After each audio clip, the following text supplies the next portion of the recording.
सासू माँ। मोनिका और तुषार इन दोनों ने बात कर शादी कर ली। मोनिका मात्र 20 साल की और तुषार 25 साल का था। मोनिका अमीर घर से थी और तुषार मध्यम वर्गीय था। मोनिका के घर वालों को इस रिश्ते से विरोध था। उसके पिता को मोनिका के लिए अमीर लड़का चाहिए था। वैसे भी मोनिका के पापा के मुताबिक उसकी शादी करने की उम्र भी नहीं थी। थोड़ी सी समझ आने पर वह तुषार को भूल जाएगी, ऐसा मोनिका के पिताजी को लगता था। तुषार के माता पिता को इस शादी से कोई दिक्कत नहीं थी। मोनिका की पढ़ाई पूरी हो और तुषार को भी अपने करियर पर अच्छे से ध्यान देना चाहिए, ऐसी उनकी इच्छा थी।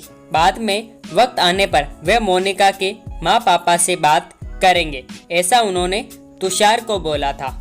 एक बार मोनिका और तुषार को बाहर घूमते हुए मोनिका के भाई ने उन्हें देख लिया। मोनिका को जबरदस्ती से घर लेकर गया। उसके घर एक ही तमाचा होने लगा। उन्होंने मोनिका का घर से बाहर जाना बंद करवा दिया। लास्ट में संधि देखकर उन दोनों ने भागकर शादी कर ली। मोनिका के घरवालों ने उससे सारे रिश्ते तोड़ दिए।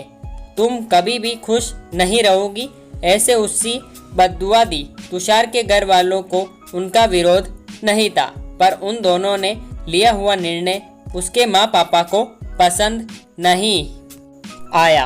हमें एक बार बताया तो होता, हम कोई न कोई मदद कर सकते थे। हम मोनिका के घर वालों से इस बारे में बात करते, ऐसे तुषार को उन्होंने कहा। पर अब जो हुआ सो हुआ।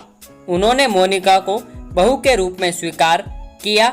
मोनिका और तुषार को लेकर वे मोनिका के मायके में भी गए, पर मोनिका के पापा अड़े हुए थे। उनको मोनिका का चेहरा देखना भी पसंद नहीं था।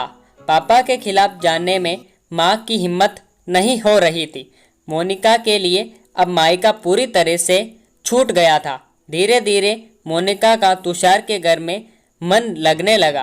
अब अपना जो कुछ भी है वह यहाँ पर ही है, ये उसे समझ में आ गया। मोनिका बड़े लाड प्यार से बड़ी हुई है। उसे कोई भी काम की आदत नहीं थी। हमें ही उसे सब कुछ सिखाना पड़ेगा। इसकी तुषार की माँ को यानी मोनिका की सास को पता था। सब कुछ अच्छा चल रहा था, पर नियति के मन में कुछ अलग ही चल रहा था। उनकी शादी को जैसे तैसे 1 साल हुआ था और एक एक्सीडेंट में तुषार दुनिया छोड़कर चला गया। सभी पर दुख का पहाड़ टूट पड़ा। एन जवानी में अपने बेटे की मृत्यु होने के कारण तुषार के पापा को जबरदस्त मानसिक धक्का लगा। मोनिका भी पूरी तरह से टूट गई थी। अभी तो उनकी गृहस्थी शुरू हुई ही थी। मोनिका के मायके वालों को भी ये बात मालूम पड़ी, तब भी मोनिका के मायके वाले कोई भी नहीं आए। तुषार की माँ इन सब में धैर्य से बर्ताव कर रही थी। तुषार के अंतिम संस्कार का कार्य निपटा कर उन्होंने मोनिका को उसके मायके छोड़ आने का निर्णय पक्का किया। मोनिका उसके मायके जाने के लिए तैयार नहीं थी। उन्होंने मोनिका को बहुत समझाने की कोशिश की। बेटी, तुम्हारे सामने पूरी जिंदगी पड़ी है, इसे बर्बाद मत करो। मैं बात करूंगी तुम्हारे माँ पापा से। जरूरत पड़ी तो मैं उनके पैर तक पकड़ लूंगी। उसे समझा कर वे उसे उसके मायके लेकर गए, पर वहाँ भी उन्हें निराशा ही मिली। उसके मायके वालों का गुस्सा मोनिका पर से कम नहीं हुआ था। तुषार की माँ ने बहुत मनाने के बाद भी उन्होंने मोनिका को माफ़ नहीं किया। उसके पापा ने कहा, आपको ये बोझ लग रही होगी तो उसे कुएं में ढकेल दो। तुषार के माँ पापा मोनिका को वापस घर ले आए। मोनिका के घर आने से घर के बाकी लोग थोड़े नाराज थे। अब मोनिका को कोई भी खुले मन से स्वीकारने को तैयार नहीं था। कुल शैनी अब शगुनी, पोते को निगल गई मेरे, अब बेटे को भी निगल जाएगी। ये ऐसा बोलकर तुषार की दादी मतलब मोनिका की दादी सास उसे ताना दे रही थी। उस वक्त तुषार के पापा की तबीयत बहुत खराब हो रही थी। ये सब मोनिका को सहन नहीं हो रहा था। उसने ठान लिया कि यहाँ से दूर निकल जाना चाहिए। रात को सब सो जाने के बाद वह निकलने वाली थी, तभी उसकी सास जो जग रही थी, उन्होंने मोनिका को रोका। कहाँ जा रही हो? ऐसे पूछा। माँ, मुझे जाने दीजिए, मैं अब शकुनी हूँ। मेरी ही वजह से ये सब हुआ। मैं तुषार की जिंदगी में आती नहीं तो हमारी शादी नहीं हुई होती, तो आज वे जिंदा होता। पापा की भी ये अवस्था होती नहीं। मुझे जाने दीजिए, मैं यहाँ नहीं रह सकती। वक्त आने पर आत्महत्या कर लूँगी, पर अब यहाँ नहीं रहूँगी। सच में मेरे यहाँ आने से इस घर की सारी खुशियाँ चली गई। मुझे कोई अधिकार नहीं है यहाँ रहने का। मोनिका रोते रोते सब बोल रही थी। उसके सास ने उसे पहले शांत किया। मोनिका, तुम दोनों मिले नहीं होते तो तुम्हारी शादी नहीं होती।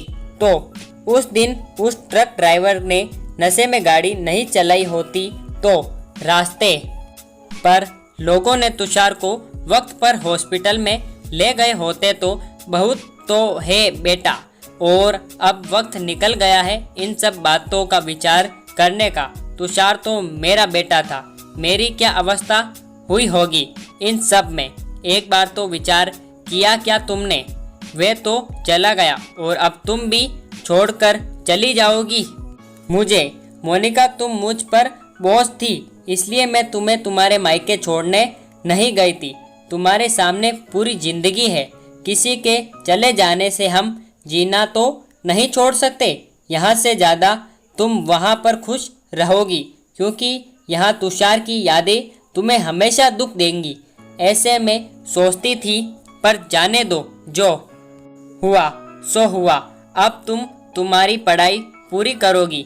मैं हूँ तुम्हारे साथ, और इनकी चिंता करने के लिए मैं हूँ ना। सिर्फ तुम्हारा साथ चाहिए मुझे बेटा। इस सब में तुषार के जाने से हर कोई परेशान था। हर किसी का बोलने का तरीका अलग हो गया है। तुम्हारा दुख मैं अच्छे से समझ सकती हूँ, पर अब तुम्हें संभलना होगा। लोगों का बोलना नज़रअंदाज करना होगा। तुम्हें मन लगाकर पढ़ाई करनी पड़ेगी। तुम कोई भी गलत फैसला नहीं लोगी, इसका मुझे वचन दो। मैंने मेरा जवान बेटा गंवाया है और अब बेटी को नहीं खोना चाहती। सास को बातें सुनकर मोनिका को रोना आया। उसने सास को गले लगाया। माँ, मैं कहीं नहीं जाऊंगी आपको छोड़कर। आप जैसा बोलोगे वैसा ही मैं करूंगी। मोनिका की सास भी मन भर के रोई। आज पहली बार उनका दुख फूट फूट कर बाहर आया था। आगे मोनिका ने मन लगाकर पढ़ाई की। बहू नहीं, वह उस घर की बेटी बनी। बहुत सारे ताने, पूरी बातें सुनी उसने। हर एक राह पर उसके सास उसके साथ थी। वो दोनों एक दूसरे की ताकत बनी। मोनिका IAS अधिकारी बनी। अब उसे दोष देने वाले लोगों का मुंह बंद हो गया। मोनिका के मायके के वालों को भी ये खबर पता चली। उसके पापा के सिवाय मायके के बाकी लोग उसे पूछने लगे थे। सास ने अच्छा जोड़ीदार चुनकर मोनिका की दूसरी शादी करवाई। शादी के बाद भी मोनिका अपनी इस सास को कभी नहीं भूली। शासकीय अंतिम काल में भी मोनिका रात का दिन करके सेवा में हाजिर होती थी। सास के रूप में मोनिका उसकी जिंदगी खरे अर्थ से जीना सिखाने वाली माँ उसे मिली थी। पर सच में मोनिका के सास जैसी ऐसी कितनी समझदार औरतें इस समाज में हैं, जो एक चौखट से बाहर जाकर सोचती है और दूसरों का आधार बनकर उनका जीवन सफल बनाती है।